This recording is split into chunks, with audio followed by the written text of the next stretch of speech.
Niña de la cueva, los campos azules de encima de techo de mundo gigante, estar ya despiertos, grandes y tan bellos.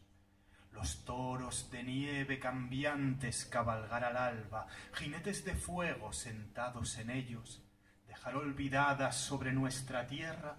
muchas cosas nuevas. Y si tú dejarme, cogida de pelo de sol, yo llevarte a descubrir ellas, niña de la cueva. Niña de la cueva, yo ser no valiente, yo hombre no firme, cachorro, no fiera de afilados dientes, todos de mi gente, cobarde, decirme, porque tener miedo, cuando después rojo final de los días, arriba en oscuro,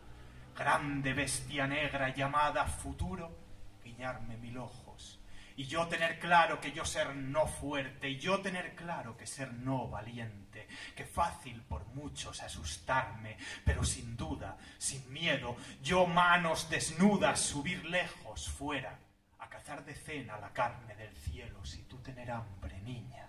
de la cueva, porque por tu verme caminar erguido, y quitar con agua maloliente lodo de mi piel, y solo para tú contarte,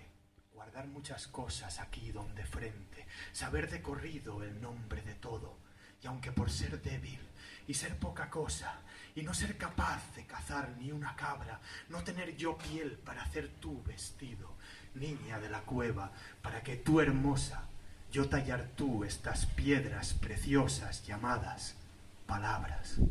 Y cuando los miedos ahogarme el pecho y el frío azotarme en agujero estrecho que yo llamo cama, sentirme valiente por saber que yo, no querer mañana, no querer planetas, no querer cohetes, no querer ciudades, no querer antenas, no querer la bomba, la radio, la tele, no querer tejanos, no querer el nylon, no querer motores, no querer la imprenta, no querer las leyes, no querer la banca, no querer polea, no querer palanca, no querer el templo, no querer moneda,